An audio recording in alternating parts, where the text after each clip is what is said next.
ജീവിതശൈലി രോഗമാണല്ലോ ഏറ്റവും വലിയ രോഗങ്ങൾ നമ്മുടെ മുൻപിലുള്ള.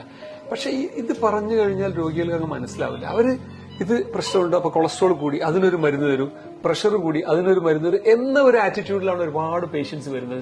ഞാൻ ഇവരോട് പറയും, ഞങ്ങൾ ഡോക്ടേഴ്സ് നിങ്ങളൊരു പ്രഷറുമായിട്ട് വന്നു കഴിഞ്ഞാൽ ഒരു മരുന്ന് തരും, ആ ഒരു മരുന്ന് കൊണ്ട് പ്രഷർ കൺട്രോൾ ആയിട്ടില്ലെങ്കിൽ ഞങ്ങൾ 2 മരുന്നാക്കും, അങ്ങനെ മരുന്ന് കൂട്ടിപ്പോവും.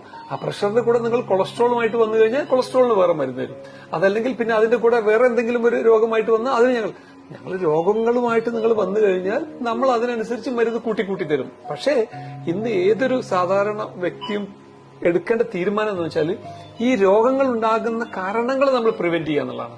അതല്ലാതെ പ്രഷർ ഉണ്ട് അതിനൊരു മരുന്ന് കഴിക്കുക, കൊളസ്ട്രോൾ ഉണ്ട് അതിന് വേറെ മരുന്ന് കഴിക്കുക, ഷുഗർ ഉണ്ട് അതിന് വേറെ മരുന്ന് കഴിക്കുക എന്നതിന് ബദല് ഈ മരുന്ന് കഴിക്കേണ്ട സാഹചര്യം ഇല്ലാതെ ഞാൻ എങ്ങനെ നോക്കും, അത് എന്റെ ഭക്ഷണത്തിന്റെ രീതിയിൽ കൂടി അല്ലെങ്കിൽ എന്റെ വ്യായാമം മൂലം അല്ലെങ്കിൽ മറ്റു ജീവിതചര്യയിൽ വരുത്തേണ്ട മാറ്റങ്ങൾ വരുത്തി ഈ മരുന്നിലേക്ക് പോകാതെ നോക്കുക എന്നുള്ളൊരു മെസ്സേജ് ഭയങ്കര ഇമ്പോർട്ടന്റ്. പക്ഷെ ആളുകൾക്ക് ഇത് മനസ്സിലാവില്ല. ഞാൻ ഒരുപാട് ആളുകളോട് ഇങ്ങനെ പറയാറുണ്ട്, നിങ്ങൾ കുറെ പ്രശ്നങ്ങളായിട്ട് വന്ന് നിങ്ങൾ നോക്കേണ്ടത് ഇതൊക്കെ വലിയ രോഗമായ ഹാർട്ട് അറ്റാക്ക് അല്ലെങ്കിൽ സ്ട്രോക്ക് എന്നതിന് കാരണമാകാൻ പോകുന്ന റിസ്ക് ഫാക്ടേഴ്സ് ആണ്.